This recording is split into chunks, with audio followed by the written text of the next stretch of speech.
Burbank, California. March 1991.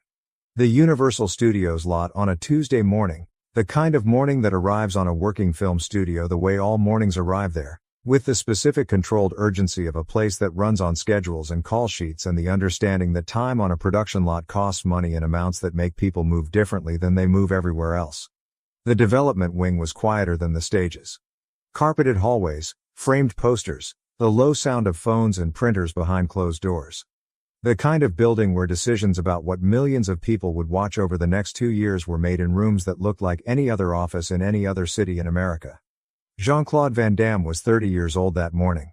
5 feet 10, 185 pounds, with the specific physical architecture of someone who had been training since adolescence and had never stopped. He had arrived in Los Angeles from Belgium 6 years earlier with $200, no contacts, and a demonstration reel of his kickboxing that he showed to anyone in the industry who would sit still long enough to watch it. The years between that arrival and this Tuesday morning in March 1991 had been the kind of years that produce a particular type of confidence in a person, the confidence of someone who has been told repeatedly that what he wanted was not available and has obtained it anyway through a combination of physical ability and an absolute refusal to accept the assessments of people who had not yet seen what he could do. Bloodsport had come out in 1988.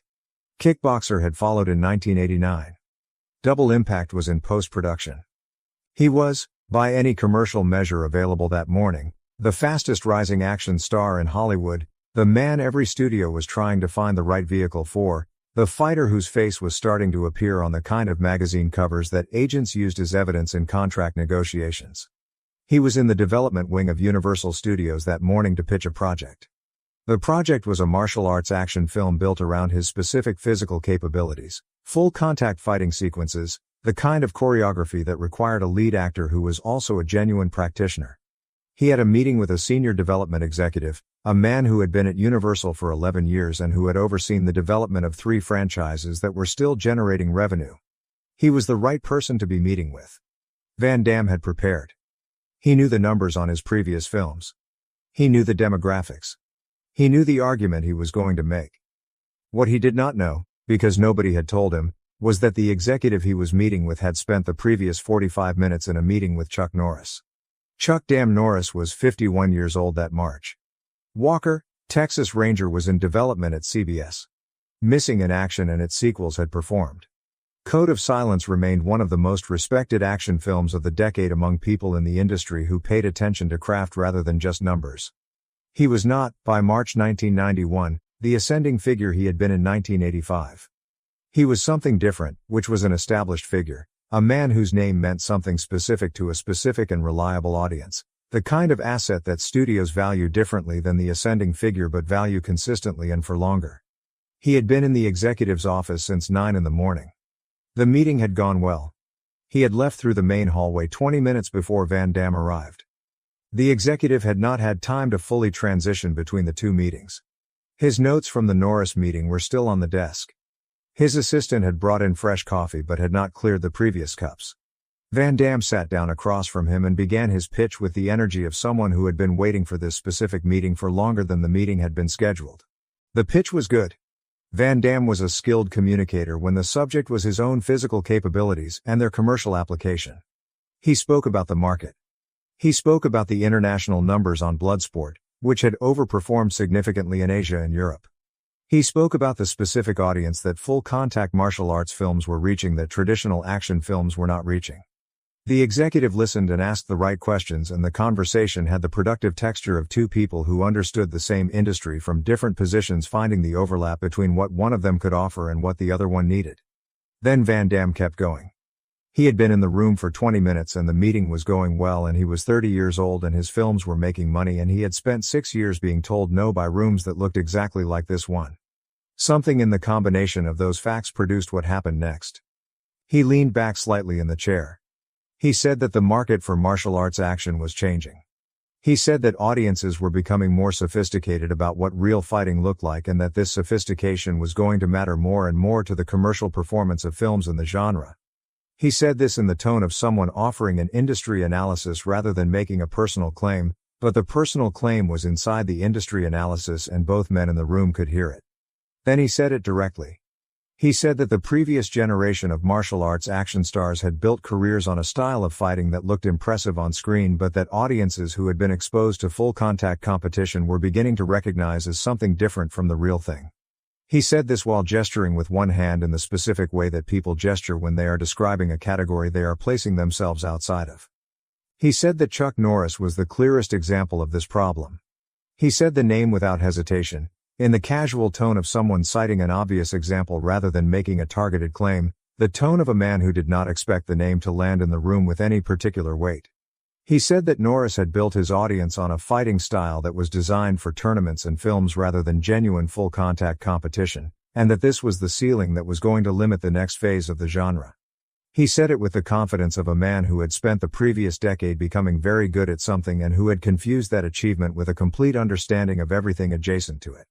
He said that if you put Chuck Norris in a full-contact ring against a genuine kickboxer of his own generation, the result would not be the result that his film suggested. The executive set his pen down. He set it down the way people set things down when their hands need to be free to think. He did not say anything for a moment.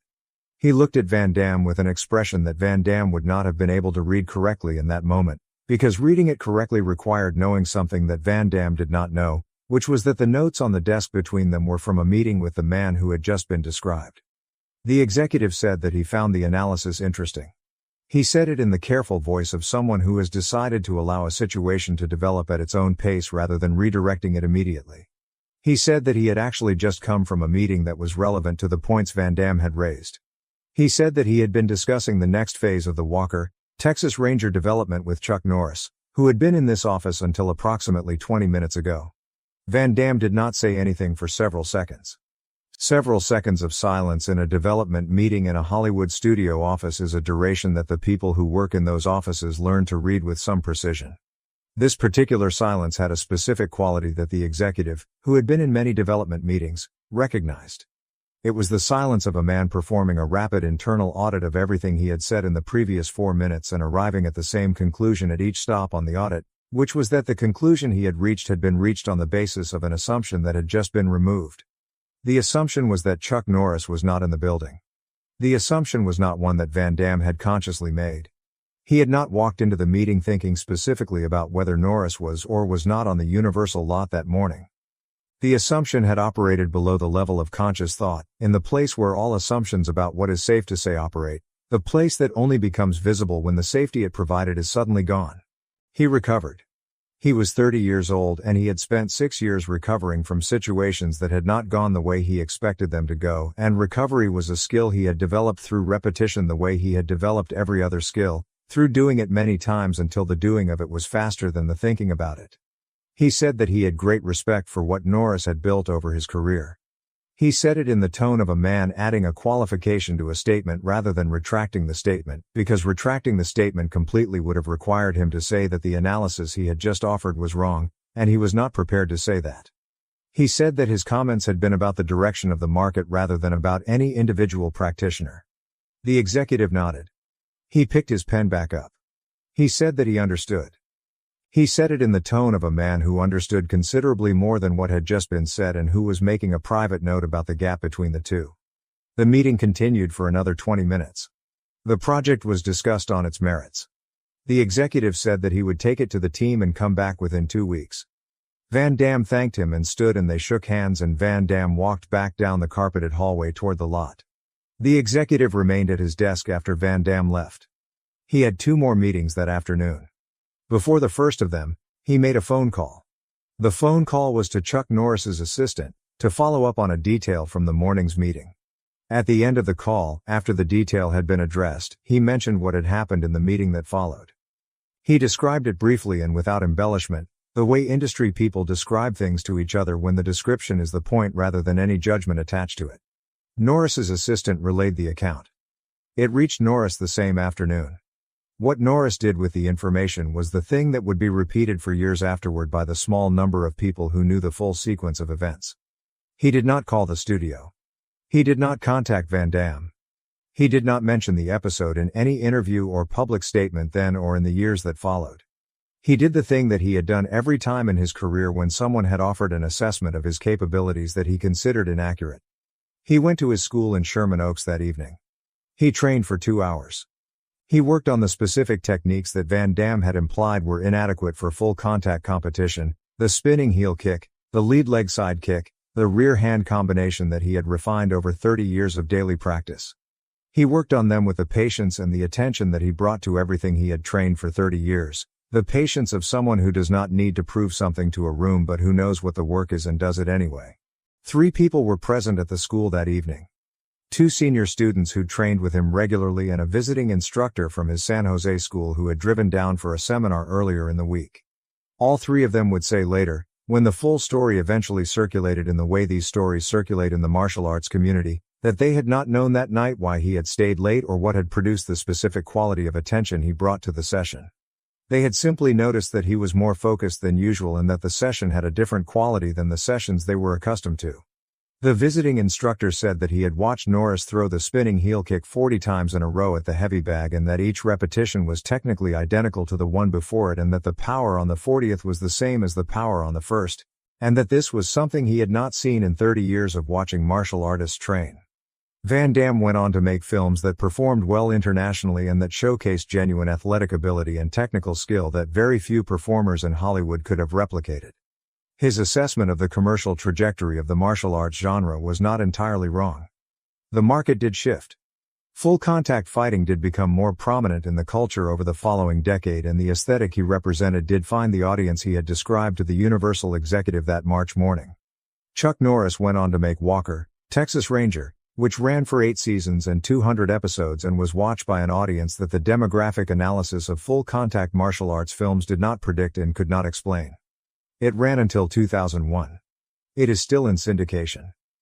The spinning heel kick that the visiting instructor watched him throw 40 times at the heavy bag in Sherman Oaks on that Tuesday evening appears in the show's opening credits sequence, thrown at full power with the hip mechanics that Chuck Norris had been developing since 1958 in a dojo at Osan Air Base in South Korea when he was 18 years old, and a senior Korean instructor had looked at him across the training floor and made an assessment about what an American airman from Ryan, Oklahoma was ever going to understand about the art. That instructor had also been wrong. The correction in both cases was the same correction. It did not happen in a meeting room or in a phone call or in any of the places where assessments are made and delivered. It happened in a gym with a heavy bag and a clock on the wall and the specific kind of silence that belongs to a man who has spent his entire life letting the work speak for everything that needed to be said.